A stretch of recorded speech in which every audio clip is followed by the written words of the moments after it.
Comme chaque matin, ce petit groupe monte à cheval. Ces cavaliers ont à peu près le même âge que nous, Aminata à gauche, Kenza à droite et Loïc. Nora, tu t'es bien posée. Je voudrais que tu raccourcisses un peu plus la prochaine fois. Comme beaucoup de jeunes, on cherche la voie professionnelle qui nous correspondra le mieux. Que tu raccourcisses un peu plus.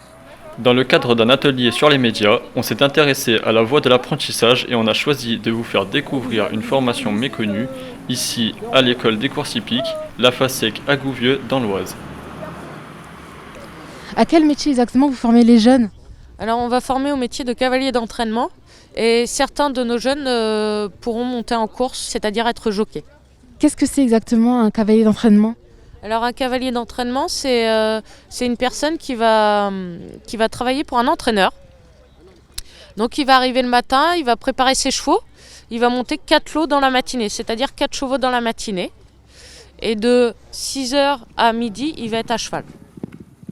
L'objectif est de préparer au mieux des chevaux qui vont ensuite participer aux courses et sur lesquels on fait notamment des paris comme le PMU. Vous êtes formatrice, qu'est-ce que vous apprenez là aux jeunes sur la piste par exemple? Alors, on va leur apprendre du début, on va leur apprendre à préparer un cheval, brider, sceller, comment faire un box, leur apprendre les règles de sécurité, c'est-à-dire à côté du cheval et à cheval. Et après, ils vont commencer à apprendre la monte à cheval. Donc, c'est-à-dire faire du pas, du trot, être à l'aise à cheval, se détendre à cheval, prendre plaisir à cheval aussi.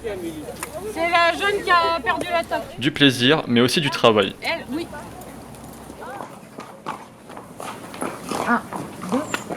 Le rythme ressemble à celui de toute formation en apprentissage.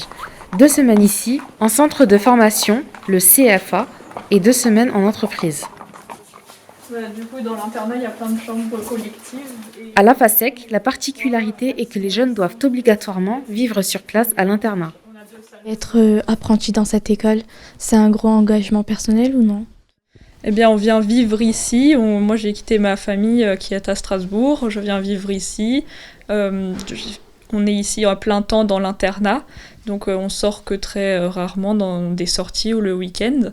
Donc oui, c'est un grand engagement. Et puis, mais c'est aussi sympa parce qu'on est une communauté. Il y a tout le monde qui fait pareil. On est tous passionnés par le cheval. Actuellement, vous êtes apprenti en CAP. Vous avez fait d'autres études avant? Oui, avant le CAP, du coup, j'ai fait un bac général. Et je savais que l'école me plaisait pas trop, j'avais pas envie de faire des longues études, donc je suis venue en CAPA. Je peux vraiment me concentrer sur la pratique à cheval et vivre de ma passion. Nora a déjà un bac en poche, mais ce n'est pas obligatoire. Comme pour tout CAP, il est possible de s'inscrire de 16 à 29 ans sans condition de diplôme. Les apprentis touchent ensuite un salaire chaque mois tout en étant en formation. Nora a d'ailleurs les mêmes cours généraux que dans les autres CAP, à quelques exceptions près. Les apprentis cavaliers ont aussi des sessions d'entraînement sur des chevaux mécaniques, voire électriques. Allez, 1, 2, 3. On les a même testés. C'est bon? Voilà. Je mets la dernière vitesse? Allez, vitesse 5.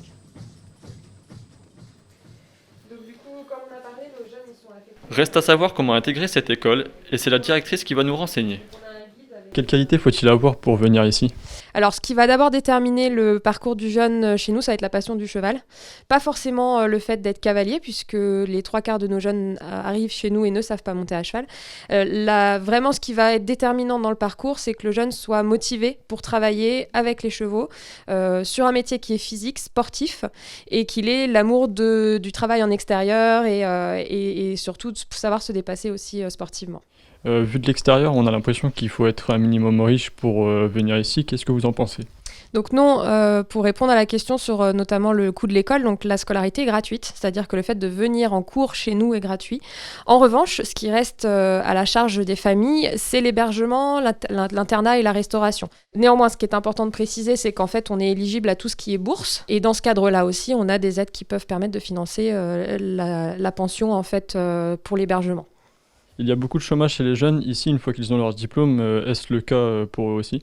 Alors non, pas du tout. On a une grande fierté dans notre école, enfin dans nos écoles, c'est qu'aujourd'hui, tous les jeunes qui sont diplômés, et même parfois ceux qui ne le sont pas, donc c'est ça qui est aussi assez paradoxal, trouvent une entreprise et ont même le choix. On est sur un secteur d'activité qui est vraiment en pénurie de personnel.